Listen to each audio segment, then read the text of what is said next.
আমরা নির্বাচন চাই। আরেক পক্ষ সেই যখন ফ্যাসিবাদ ক্ষমতায় ছিল তখন থেকে বলা হচ্ছিল নির্বাচন কেন দিব, নির্বাচনকে এর জন্য দিব যে বিএনপি ক্ষমতায় আসবে, তারেক রহমান দেশ চালাবে, এর জন্য কি নির্বাচন দিব? 5ই আগস্টের পরও আমরা দেখছি সেই একই প্রক্রিয়া। নির্বাচন কেন দিব?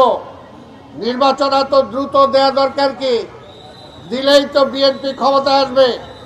আর যে বিএনপি জন্মলগ্ন থেকে যে আমি ফ্যাসিবাদের বিরুদ্ধে লড়াই করছে, ভারতীয় আধিপত্যবাদের বিরুদ্ধে লড়াই করছে, আজকে তারাই তাদেরকে আওয়ামী লীগের সাথে মিলানোর জন্য চেষ্টা করছে।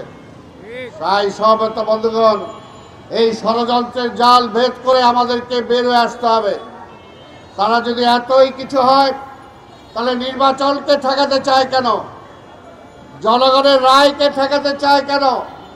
আমরা তো জনগণের রায় চাই, যে দীর্ঘদিন জনগণ ভোট দিতে পারে নাই, জনগণ যেন ভোট দিতে পারে সেই ব্যবস্থাটাই আমরা ফিরে পেতে চাই। কিন্তু আজকে এমন একটা অবস্থা যে মনে হয় নির্বাচন আর দরকার নাই, নির্বাচন দরকার নাই, তাদের মন মতো সরকার বসতে হবে। তাহলে তাদের কাছে প্রশ্ন করতে চাই, সেই সরকারটাই বা কিভাবে বসবে? আপনারা কি চান? আজকে পিআর সিস্টেম বলে একটা তারা আন্দোলন করে আজকে জনগণকে বিভ্রান্ত করতে চাচ্ছে। এই পিআর সিস্টেম হলে কি হবে? জনগণ ভোটের অধিকার হারাবে, জনগণ তার প্রতিনিধি নির্বাচন করতে পারবে না, আবার ফ্যাসিবাদের জন্ম হবে। তার এলাকায় এমপিকে নির্বাচিত হবে, জনগণ জানবে না, জনগণ কোনো নালিশ দিয়ে কোনো সুপারিশ দিয়ে পার্লামেন্ট মেম্বারের কাছে যেতে পারবে না। সেটাই তারা চায়। কি কারণে চায়? তারা অল্প করে যতটুকুই ভোট পাক সব কিছু জমায়া যাতে সংসদে তারা যেতে পারে, তারা একটা ঝুলন্ত পার্লামেন্ট চায়। কিন্তু বাংলাদেশে বর্তমান যে অবস্থা, এই অবস্থায় একটা শক্তিশালী পার্লামেন্ট দরকার। সঠিক মাত্রার কার্বন কম্বিনেশন বৃদ্ধি করে পাইপের ডাক্টিলিটি ও হেভি লোড নেয়ার ক্ষমতা। Falcon MS pipe. আপনারা যদি দেশকেই ভালোবাসেন, আমাদের নেতা তারেক রহমান বলেছেন জনগণের ভোটে আমরা যদি এককভাবেও নির্বাচিত হই, তারপরে আন্দোলনকারী সকল শক্তিকে নিয়ে আমরা সরকার গঠন করব।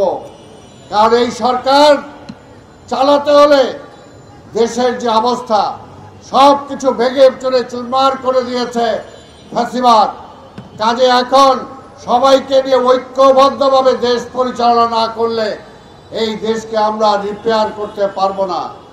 তাহলে এটা বলার পরেও কেন আপনারা বিভক্তি করতে চাচ্ছেন? কেন বিভক্তির রাজনীতি করছেন? কেন একটা দুর্বল সরকার আপনারা চান? দুর্বল সরকার হলে নেপালের মতো অবস্থা হবে, কয়েকদিন পর পর সরকার পাল্টাবে। কিন্তু দুর্বল সরকার হলে ওই পুশিনের বিরুদ্ধে কেউ কথা বলতে পারবে না। দুর্বল সরকার হলে ওই যে বারবার যারা রোহিঙ্গা যারা এসেছে তাদেরকে এই দেশ থেকে বিতাড়িত করা যাবে না। দুর্বল সরকার হলে আমার ন্যায্য পানির হিস্সার জন্য আমি দাবি করতে পারবো না। দুর্বল সরকার হলে এই দেশের পররাষ্ট্রনীতি দুর্বল হবে, কখনো সাহস করে সত্য কথা বলা যাবে না। দুর্বল সরকার হলে সার্ককে পুনরায় ফিরে আনা যাবে না। তাই তারা দুর্বল সরকার চায় কারা? যারা ভারতকে প্রতিষ্ঠা করতে চায়। তাই ভাইয়ের আমার পরিষ্কার কথা, বিএনপির জন্মই হয়েছে এই ভারতীয় আধিপত্যবাদের বিরুদ্ধে লড়াই করার জন্য। বিএনপির জন্মই হয়েছে আওয়ামী লীগের বিরুদ্ধে লড়াই করার জন্য। বিএনপির জন্মই হয়েছে কে বাম কে ডান সেদিকে না। বিএনপি হলো একদম মধ্যমপন্থী দল। আমরা বামেও যাই না, আমরা ডানেও যাই না। তাই বলতে চাই, বিএনপির সময় সকল ধর্ম বর্ণ জাতি উপজাতি যারা আছে তারা শান্তিপূর্ণভাবে বসবাস করতে পারে যখন বিএনপি ক্ষমতায় থাকে।